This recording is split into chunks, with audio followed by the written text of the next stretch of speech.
Hello, my name is Emma. Welcome to Loving the Language of Literacy. Today, I and Sophia are going to be unpacking a beautiful box of sexy books. Salutations! Welcome to Loving the Language of Literacy. My name is Sophia Lee, and today I'm here with a very special guest, Emma. And today we will be doing a Black Friday Book Outlet unboxing. This is actually our second time trying to film this video, mostly because I knew enough about these novels to purchase them. I just don't know enough about them to go into a really in-depth synopsis. So instead, we're changing this into a sort of cover guessing game. Today is a very special day, mostly because after an entire year of living with her, my sister has finally agreed to be in a video with me. My arms are very chickeny and she had to carry the box up the stairs for me. And for the record, they may have been purchased by me, but it means she's gonna read probably more than I will. Don't cut my face off many of those books. It's not cutting. These are crappy scissors. Cardboard cut. Then we have our glorious book outlet paper. Woo!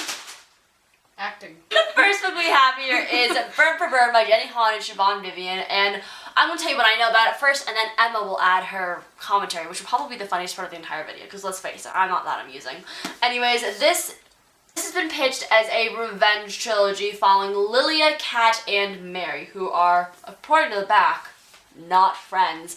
I have read 12 Boys I Loved Before. I've read P.S. I Still Love You and The Summer I Turned Pretty. So I'm pretty familiar with Jenny Han's writing. She loves pushing diversity, and a lot of times she'll have Asian American characters involved with the story. Overall, they're just really light, fluffy, contemporary romances, and I'm very excited to hear about this one, though I have heard it's a bit slower than her others. I believe this book is about some sort of racism because the Asian is being excluded. Yes, this looks like a book about racism. That's probably the farthest this book is actually from. The second book, oh my god, this is freaking heavy, that we have here is Behemoth by Scott Westerfeld, which is the sequel to Leviathan, which I actually do own. She, on the other hand, has actually read Leviathan. Have you read the whole trilogy? Mm-hmm. The thing about this novel is that it has black and white illustrations, as you can see here. That makes it a very unique novel. It's also very white pages for some reason. The font's nice. It is heavy AF. I've never said AF before. You haven't? Not like an actual speech. Then don't say. And what I've heard about it and the reason I'm intrigued by it in the first place is because it is a steampunk trilogy, and I've never actually toyed around with that before. It's about the guy who's featured in all these covers. His name No cheating. is... No, it's not a guy! No, cheating! Cheating! This book is about a guy who appears to be part of the Air Force in a very steampunk-like world. As you can see, there's a metal cogs, plain, old-fashioned variety. Maybe like Wilbur Wright's in here. What? It's about a girl who's pretending to be a boy who was floating around on this, but that's a living organism.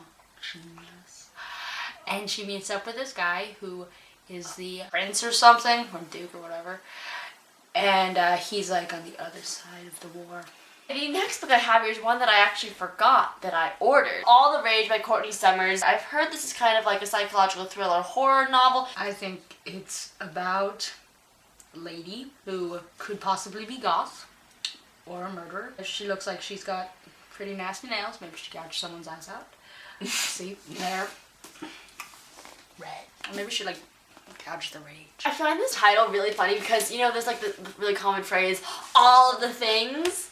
This is all of the rage, all of it. It's not lacking in any. The fourth book I have here is Maybe One Day by Melissa Cantor, which I actually have started reading. I got like 30 pages in, I DNF'd just because I wasn't in the mood for it. It was due at the library. This follows two best friends, and one of them is a very dedicated ballet dancer until something very tragic happens. I'm not sure what that is. I didn't get to that point in the story last time when I tried reading it, but I figured I'd give it a second chance. I've read a lot of the little quotes and excerpts that Everythingg has posted from Melissa Cantor. I'm just really excited to see what this story is about.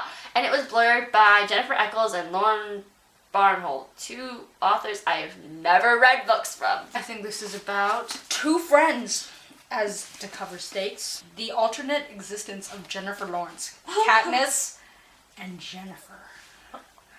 And now they're like, their worlds are colliding. It's like the siblings and they stand next to each other because Hunger Games is collided with Jennifer Lawrence. So I swear, Emma's read a lot more complex and deeper literature than I have, and I swear she's a very eloquent person. Excuse me? But okay, what do you say? Please don't punch me. The next book we have here is The Rosie Project by Graham Simsion. You might want to reintroduce the book. That's a pretty shitty intro. I have no idea how to pronounce this name. And what's interesting about this one is that it has been hyped to no end. It's a #1 international bestseller. And I did not know how much I would strike out with how great of a cover this is. It has texture to it. It's very nice and smooth.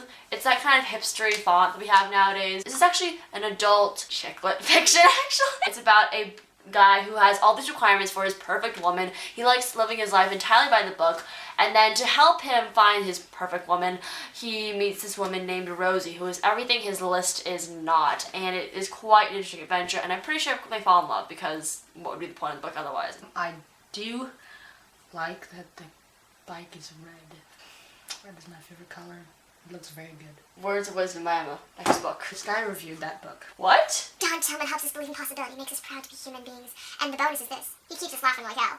I'd love to have a beer with the humane and hilarious Graham Simon. I cannot pronounce the name for the life of me. And that is The Good Luck of Right Now by Matthew Quick. You might have heard of him because of the movie and the book, obviously Silver Linings Playbook, as well as Forgive Me, Leonard Peacock, 2 books which I have read and absolutely loved. He deals a lot with social issues and usually characters that are depressed or suicidal and a lot of other things. And I have no clue what it's about. I have a feeling that it's along the lines of young, mid-20s guy, has no idea what he's doing in his life, and actually just decides to let fate decide everything. So what do you think it's about? Because it's the whole fortune cookie. He might be Asian even, or he might just like Chinese food. I believe this is about a guy who has an obsession with cats.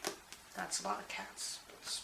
A lot of cats. He goes to an Asian restaurant and it turns into Friday. What's that called? Switchy Friday? Freaky Friday. Funky Friday. We have 15 minutes. Freaky Friday. This is gonna be like a 30-minute long book club. Freaky Friday! I don't actually care, so. Freaky Friday is what this is gonna turn into. He's gonna turn into a cat. The next novel we have here is Tilt by Ellen Hopkins. I've read a ton of her novels before. I absolutely love her as an author. She writes all of them in free verse, actually, and this is just one that I haven't gotten to so far.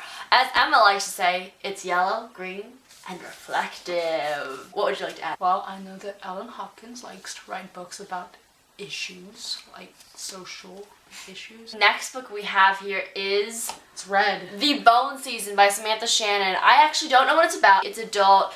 It's an impressive new voice for fantasy literature. See Oh. this? This is a symbol of some sort. I imagine it's kingdom of some sort. And this only confirms my suspicions. The bottom of the book is all kingdomy. It's got a red sky, and you know, red sky morning, red sky night, problems, good stuff, whatever. Okay. The next novels we have here are Beautiful Oblivion and Beautiful Disaster, both by Jamie McGuire, because they are companion novels to each other. They're new adult. We all know what that means. Cliche plots, really nice, fast-paced writing, and I'm just sure it'll be a really good time reading both of them. I'm pretty sure they have like some sort of fantastical realism element to it. I'm not actually certain, but I really want to hear what she says about them. Which one comes first? Disaster. Don't read the back. I'm not reading the back. Okay. It's about Butterfly, who's free. And then disaster strikes. It's caught in a jar. The butterfly must live in this jar, and it doesn't want to, which, I mean, sucks. I mean, it's like sad. But suddenly the butterfly busts open, and out comes. Oh wait, no, this isn't a sequel, is it? It's a companion novel. Damn it. Okay. Suddenly the jar doesn't bust open, and he lives in this jar until he dies. Does this happen simultaneously? I believe so. Okay, because this happens simultaneously. The peacock is jealous of the beauty of the butterflies. This is told from the peacock's point of view. Okay. Actually sounds pretty decent considering we have no clue what the novels are about. There's no symbolism in that. The next book we have here is actually one that I have listened to as an audiobook, and that is Landline by Rainbow Rowell. I have read Eleanor and Park and listened to Fangirl. The lowest rating I've ever given a Rainbow Rowell book has been 4 out of 5 stars, and this one I personally gave it 4.5 out of 5 stars. It is an adult novel. It follows a grown woman named Georgie who sacrifices going with her family to Nebraska for the holidays and instead stays to work. And to fix her marriage that is quickly going downhill, she finds this magical landline, a telephone in her bedroom, that connects her to her husband 20 years ago. He's not dead? No, he's like 40, 2020. I would say that this book is about a phone. And The next book we have here is 10 Tiny Breasts by Kay Tucker. It's also new adult. It's part of a very long companion novel series. It's very popular. I have no clue what it's about besides a girl who has PTSD because of a car crash. Your turn, Emma. This is about a diver, a crazy diver, who wants to get the world record for breath holding with 10 tiny breaths. I would like to do this sometime, just stand on the bottom of a pool. Her head is just touching the water. Makes sense. Actually, she probably is. Poor girl. No, wait, but her hair is upside down. Whoops, what am I saying? You just put a lot of hairspray. It'll be fine. The next book we have here is The Shock of the Fall by Nathan Filer. It is about a grown man's ascension to mental illness. I'm not sure which one. Probably schizophrenia. I don't know. Why is it ascension? Why is he he's- ascending? Why isn't he He's descending? going up to schizophrenia. Well, does that mean his situation is worse? I don't know. Okay. It's won a lot of awards, a lot of recognition, mostly in Canada. This tree has grown unnaturally. I believe this book then is about a crazy schizophrenic nutbag, according to Sophia, who has ascended into nutbaghood. He decided to grow a tree with its branches like this, so he put a big ball there to make them go like this. Also, I believe it's about coffee. That's the awarding one. It doesn't matter. If it's got coffee on it, it better be about coffee. Look at this bad boy. The next book we have here is freaking heavy, and it is Afterworlds by Scott Westerfeld. I actually read and pretty much enjoyed it when I read it last year during NaNoWriMo when I read it. I just said read twice in one sentence, and it has a very nice texture. I bought it because, let's be frank, it's freaking gorgeous, and I want to have it on my bookshelf. No reason besides that. And it's actually 2 novels in one. It's actually 600 pages, so both of these 300 pages. One follows a lesbian who lives in New York City and has just gotten her publishing deal after writing a novel during NaNoWriMo, and the other is actually the novel that she wrote. This is a very nice cover. I do like it, if I do say so myself. White, black, and clear does not equal blue. Black and clear equals black. This novel is Faking Normal by Courtney C. Stevens. It follows a girl, I know it's a very serious realistic fiction novel, who has been raped. I believe that according to what Sophia says, this book could be similar to Speak because it's got the trees. The next book we have here is Freak Boy by Kristen Elizabeth Clark. And all I know about it is that it was blurred by Ellen Hopkins and is about a transgender girl that wants to be a boy. Attack of the Books. I think it's about the bathroom. That's all I can say. Life in the toilet. The next book we have here is Mila 2.0 by Deba Drizza. And I actually heard about this book way before I joined BookTube or even really started reading YA fiction. I know it's about a girl named Mila who is not quite human. I believe she's cyborg. She looks sort of terrifying or terrified. She looks very military because, you know, crazy hair, or like some really, really awful fashion designer wanted to give her that. She looks sort of like she belongs on Project Runway. The next book we have here is Forbidden by Kimberly Griffiths Little, which I actually bought from the library before and didn't read. And it follows a, I believe, genie who is stuck in a lamp, and it's quite attractive. Beg pardon? Could you say that again? I think that's why you sound like you're flirting. Don't break the spine! I think it's about a lady who's going somewhere. Oh my god, I know I got this. Better Than Perfect, also by Melissa Cantor. And she wrote Maybe One Day. I have no idea, absolutely zero idea what this one is about. A lady who's walking on the edge, and I believe she's gonna fall into something. I think someone's gonna push her into that puddle. She's gonna fall into that puddle, and she's not gonna be perfect anymore. She's going to be subpar. The next book we have here is Winter Spell by Claire Legrand, which came out 2 years ago, I believe, or last year. I'm not 100% certain. It is quite pretty, and I believe it is some sort of a YA adaptation of The Nutcracker, but with a very aggressive teenage girl instead of a very aggressive little girl. What? Oh my god. This is so pretty. You can't see the full effect of it. It is freaking gorgeous. It's blue and What do you think it's about? There's a map! Lord, did I take my face off? Isn't there like a princess who had red hair? Ariel. Sure, this is about Ariel on land. She's a very nasty girl because she's got that knife and a raven. So she's like that evil raven girl. She controls ravens, and she's locked up somewhere. and she likes to kill people with her tiny knife that actually can't kill people, and that's, of course, he tried to make them bleed to death. The next book we have here is one that Emma will kill me when she realizes what it is, and this is In the Body of the World by Eve Ensler. I heard about this originally from Whitney Novels. She convinced me to read it, and it is a memoir by the same author who wrote the critically acclaimed best-selling novel, The Vagina Monologues. Oh, gee, wow. And she is an extremely strong feminist who just loves pushing women's rights over their bodies, their lives, and their people themselves. Normally I would say it's about victory, maybe the fifth of something, but now I know that it's about vaginas. It's written by the same author. Okay, it's written by the author about vaginas. A fine book, I guess. Anyways, that is the end of our book out and unboxed. We have a very empty box right here. I'm very sad now. Watch. Tell me in the comments below what you thought of this video and the very unusual tactic for sharing everything I purchased, mostly because I think this will be hilarious because we didn't know what the hell we were talking about the entire time, right?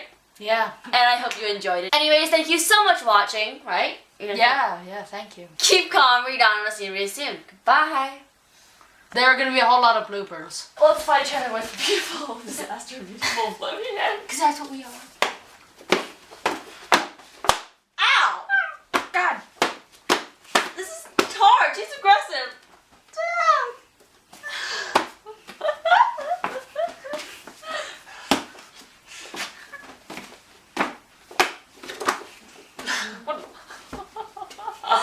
Now watch me whip. Watch me, Nene. Watch me whip. Watch me, Nene. Sometimes you just need to get rid of the body of the dead people you've killed. Sophia, we all know your secrets. All of us, including YouTube. Oh, wait, do you have to pick up all the books with your chickeny arms? So we have got Afterworld, Scott Westerfeld, Better Than Perfect, Melissa Cantor, All the Rage, Courtney Summers, Faking Normal, Courtney C. Stevens, Maybe One Day, also by Melissa Cantor, Landline by Rainbow Rowell, Forbidden by Kimberly Griffiths Little, Winter Spell by Claire Legrand, Freak Boy by Kristen Elizabeth Clark, The Rosie Project by Graham Simson, The Good Look of Right Now by Matthew Quick, The Shock of the Fall, Nathan Filer, Ten Henny Breast, K.A. Tucker, Behemoth by Scott Westerfeld, Goodbye. Burn for Burn by Jenny Han and Siobhan Vivian, Mila 2.0 by Deborah Drizza, Beautiful Oblivion and Beautiful Disaster by Jamie McGuire. This is totally out of frame now, I don't care. The Bone Season by Samantha Shannon, In the Body of the World by Eve Ensler, and Tilt by Ellen Hopkins. And Emma by now has completely disappeared. Thank you so much for watching. Keep calm, read on, and I'll see you real soon. Goodbye. She is literally trembling right now. Okay, can I go? There you go. Oh, we're looking cute. What the fuck? We're looking cute with them. Salutations. Emma, we're not doing the intro again. Hello, welcome to Loving the Language of Literacy. My name is Toto. Why are you crushing me? Because we don't know. I feel crushed. Stand, sit up straight. Okay. I feel crushed Stop. and loved. Wait, I forgot we were recording. Hold on. We're still recording. This video is gonna take so long, but I don't care because it's fun. Can we do this later? Can you? No, Emma. Can you salute You them? spit on my phone. That was an accident. I thought it went over there. Welcome to Loving the Language Hold of on, wait. Literacy. I'm trying to get to my mojo. I look so retarded right now. I like. Okay, sorry, I did that face again. Emma, you can't stop every single time you think your face looks bad. Jenny Han does like to put Asians on her covers, doesn't she? First comment. We need diverse books. Yeah, it's turning into a single race. All those Asians. Wait. There's like 2 white girls on this cover. One friend is a dumb blonde, and one is a Anne Hathaway sort of person. The other one seems to be Katnissy. I swear she's I'm not actually done yet. And they're friends. Oh, you know what? You gotta actually do this with me. You can't be like a lifeless dead fish and take. If you enjoyed this video and like to see more like it, give it a big thumbs up and leave a comment below. If you liked even more, hit the subscribe button. All my social medias are on my face at SLS Books, and my previous videos are below me. Or around my face. Oh, I get it.